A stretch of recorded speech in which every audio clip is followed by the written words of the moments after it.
का फूफा। अरे रिन्नी बहू, तेरे फूफा ससुर आ रहे हैं। घर को फिर से चमका दे, दूध को फाड़ कर रसगुल्ला बना ले, और हाँ, आरती की थाली तैयार रखना। रिन्नी सर पर हाथ रख लेती है। क्या बात है माँ जी, अब तो बुआ जी की शादी को 30 साल हो गए, लेकिन फूफा जी की खातिरदारी तो ऐसे होती है जैसे। अरे बहू, तुझसे ज्यादा तो मैं परेशान हूँ, लेकिन करूँ भी तो क्या। तेरे ससुर जी से उनकी माँ मरते वक्त यही मांग गई थी कि कुछ भी हो, उनके दामाद की खातिरदारी हमेशा रहनी चाहिए। तो बेटा। हाँ हाँ ठीक है माँ जी, मैं अभी जाकर इंतजाम करती हूँ। थोड़ी देर में एक छोटी सी हाइट का पतला सा आदमी घर के अंदर आता है। अरे नहीं नहीं, कुछ नहीं चाहिए हम लोगों को, घर में मेहमान आने वाले, भागो यहाँ से निकलो। अरे क्या बदतमीजी है, घर के किसी बड़े को बुलाओ। तभी वहाँ रिन्नी बहू आ जाती है। अरे फूफा जी आप, आइए आइए, ये नौकरानी है घर की, इसे कुछ पता नहीं। अरे कैसे पता नहीं, घर पर काम पर रखा था तो परिवार वालों की फोटो नहीं दिखाई थी एल्बम में। अरे ला जी, अब हम एल्बम में फोटो क्यों देखे, काम करे कि रिश्तेदारी का पावर पॉइंट बनाए, हैं? बताओ तो जरा। तभी रिन्नी की सास आ जाती है। अरे बहुत बोलती है ये, अरे चुप हो जा यहाँ से। रिन्नी, आरती की थाली लिया, फूफा जी की आरती उतार ले। अब क्या, जितना उतारना था नौकरानी को आगे रखकर उतार ही दिया ना। न जाने किस घड़ी में इस घर की बेटी से ब्याह कर लिया, न माँ को सहूर था न ही भाभी को।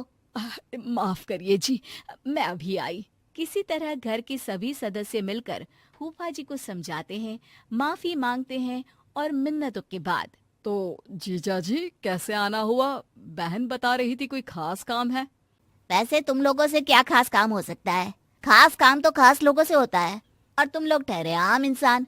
रिन्नी पति की तरफ देखती है। पति उसे शांत रहने को कहता है। अब वैसे फूफा जी, मैंने बेटे की शादी तय कर दी है, शादी की तैयारी रखिएगा। अच्छा, क्या तैयारी करनी है? देखो पैसे वैसे चाहिए तो अभी बता दो, वैसे भी ससुराल इतना फक्कड़ रहा है कि बस पूछो मत। रिन्नी को आ जाता है गुस्सा। इज्जत जो आपको महाराज की तरह दे, वो ससुराल फक्कड़ कहाँ फूफा जी, और पैसे की जरूरत नहीं है, बस आप और बुआ जी आ जाइए, यही सम्मान होगा। आ जाएंगे, लेकिन कौन है लड़की वाले? और हाँ, मेरे जैसे ससुराल में शादी तो नहीं कर दी। अरे जीवन भर बीवी को तौर तरीके ही सिखाते रह गए। देख लो, लड़की के बाप से बात कर लो, क्या क्या दे रहे हैं। कहीं ऐसा ना हो हम लोगों की तरह तुम लोगों को भी कुछ ना मिले सिवाय लड़की के। सभी को फूफा की बात पर गुस्सा आता है, लेकिन करते भी तो क्या, मरी माँ की आखिरी ख्वाहिश को मानकर शांत रहते हैं। उनके जाने के बाद मैंने जीवन में ऐसा आदमी नहीं देखा, कुछ नहीं होता था इन लोगों के पास। बाबूजी ने बिजनेस शुरू करवाया, पैसे देकर घर खरीदवाया, बिजनेस का गुण सिखाया, और आज अपने ससुराल को भला बुरा बोल रहा है। पर माँ, बुआ कुछ क्यों नहीं कहती? उन्हें तो स्टैंड लेना चाहिए ना अपने मायके के लिए। अरे क्या करे वो बेचारी, जब से शादी हुई है उसकी तो किसी ने सुनी ही नहीं, बस घर का काम और पति की हाँ पर हाँ। कभी माँ बाप ने सिखाया ही नहीं कि अपने हक के लिए खड़े हो। रिन्नी और सास के बीच आई गई हो जाती है कि एक रोज रिन्नी के ससुर जी कहते हैं, अरे क्या क्या तैयारियां चल रही है शादी की, वो क्या है ना, कमला बुआ आ रही है, फोन आया था। क्या फूफा जी भी आ रहे हैं साथ में? वैसे भी आज हम लोग मेरे बेटे के होने वाले ससुराल जा रहे हैं। माँ तुम बुआ को देख लेना, मैं और रिन्नी तो नहीं होंगे, हमारा जाना जरूरी है। अरे क्या पता बेटा, लेकिन अगर वो साथ आए तेरी बुआ के तो घर पर तो बवाल मचा देंगे। बेटा करता भी तो क्या, नहीं गया अपने बेटे के ससुराल, और माता पिता के साथ बैठकर बुआ और फूफा जी का इंतजार कर रहा था कि तभी बुआ आती है। अरे वाह मेरी बहना, बड़े दिन बाद आई। हाँ हाँ कमला दीदी, आपके पतिदेव तो आए थे, आप भी साथ आ जाती। क्या हो गया, दोनों साथ घूमते नहीं है क्या? भाभी, वो आपने अपने पोते की शादी तय कर दी है ना, तो उसके लिए ही भेजे थे ये हमको। पर बुआ जी, हम लोगों को तो किसी भी चीज की जरूरत नहीं है, बेटे की शादी है, हाँ आप लोगों का आशीर्वाद चाहिए बस। भाभी की बात सुनकर बुआ की आंख में आंसू आ जाते हैं। अरे दीदी, मायके आई हैं, खुश होइए। बिटिया मायके आकर फ्री होती है, और आप हैं कि मन में भार ली हुई है। क्या हो गया बताइए? अरे क्या बताऊं भाभी, इन्होंने ही भेजा है। बोला है आप लोगों को साफ साफ बोल दूं कि शादी में ससुराल की तरफ से इनको सोने की चेन और 5,000 रुपये का चढ़ावा लड़की वालों से बोल कर दिलवा दे, नहीं तो ये शादी में नहीं आएंगे। मुझे भी धमकाया है कि नहीं तो मुझे अकेले ही भेज देंगे। और ये क्या बात होती है बेटा, हम लोगों ने तो किसी भी तरह के लेन देन के लिए मना कर दिया है।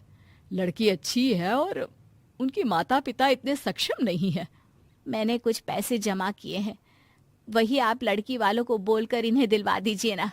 बाकी सोने की चेन का इंतजाम तो कर लूंगी मैं। अरे वो तो है मेरे पास, वही दे देंगे। रिन्नी बहू, जाकर सुनार के यहाँ से पॉलिश करवा लेना या तुड़वा कर नई ले लेना।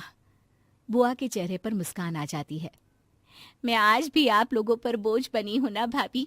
अरे कैसी बात कर रही हो, माँ पापा नहीं है तो क्या हुआ, तेरा भाई और भतीजा तो है ना।